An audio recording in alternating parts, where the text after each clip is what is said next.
Assalamualaikum warahmatullahi wabarakatuh. Perkenalkan, nama saya Siti Tanti Maulidamaini dari Farmasi 6B. Saya di sini akan menjelaskan terkait toksikologi atau terkait mimet yang saya buat. Pertama, pengertian toksikologi. Apa sih toksikologi tersebut? Toksikologi adalah studi mengenai efek-efek yang tidak diinginkan dari zat-zat kimia yang dapat merugikan organisme hidup. Kemudian toksikologi ini memiliki ruang lingkup. Untuk ruang lingkup toksikologi yaitu yang pertama adalah toksikologi lingkungan. Apa sih toksikologi lingkungan?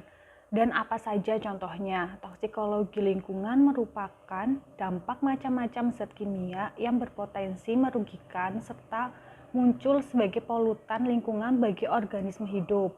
Jadi, toksikologi lingkungan ini dapat merugikan lingkungan sekitar organisme hidup tersebut.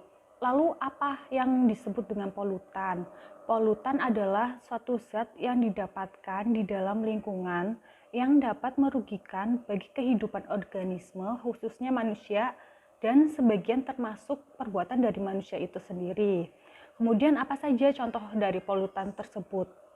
Untuk polutan alami, contohnya adalah letusan gunung berapi.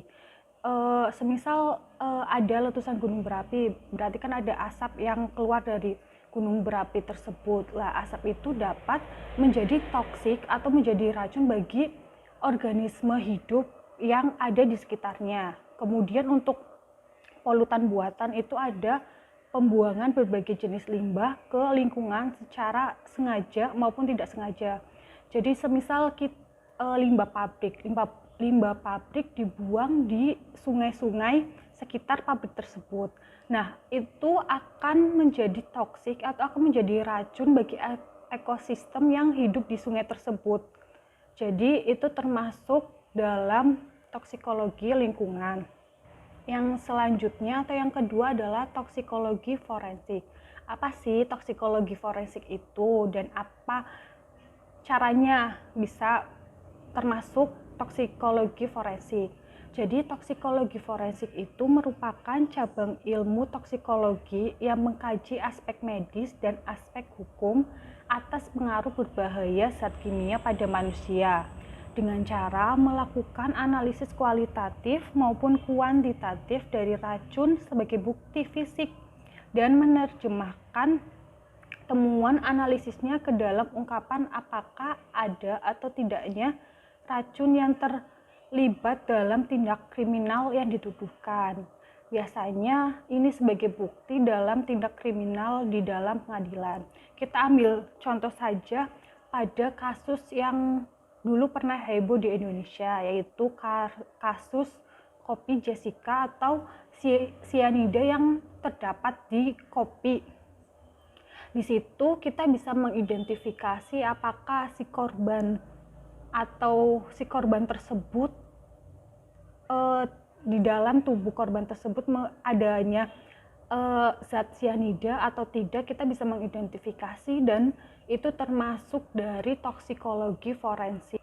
Yang ketiga adalah toksikologi ekonomi. Apa sih toksikologi ekonomi ini dan apa saja contohnya? Toksikologi ekonomi ini merupakan cabang ilmu toksikologi yang menguraikan pengaruh berbahaya zat kimia yang dengan sengaja diletakkan pada jaringan biologi dengan maksud untuk mencapai pengaruh atau efek khas.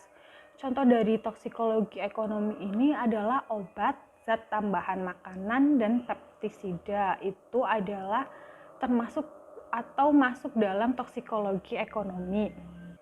Kemudian bagaimana perkembangan atau sejarahnya dari ilmu toksikologi ini?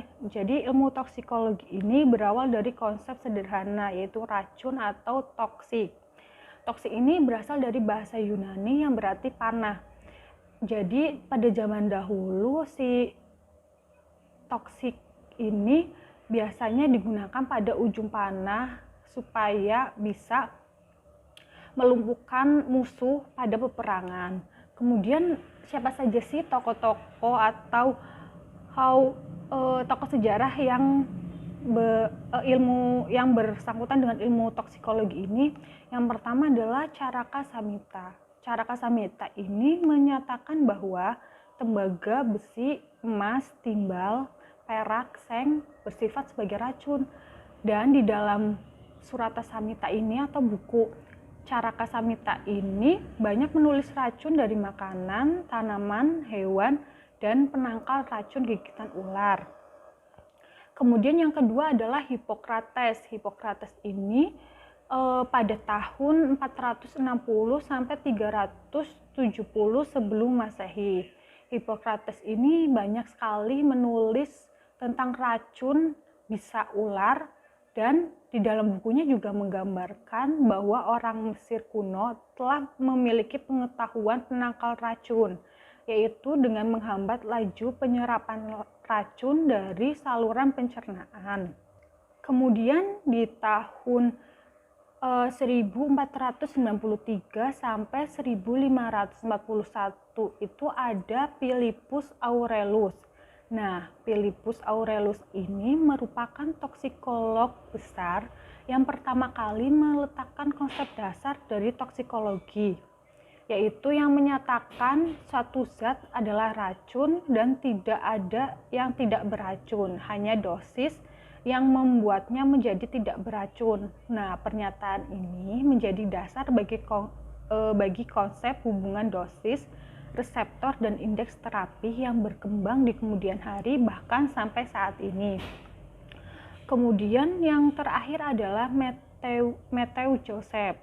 Nah, Matthew Joseph ini tulisannya ditulis pada tahun 1814 sampai 1815 yang menyatakan pengembangan hubungan sistematik antara suatu informasi kimia dan biologi tentang racun. Dia adalah orang pertama yang menjelaskan nilai pentingnya analisis kimia guna membuktikan bahwa simptomatologi yang ada berkaitan dengan adanya zat kimia tertentu di dalam tubuh. Sekian dari sejarah toksikologi.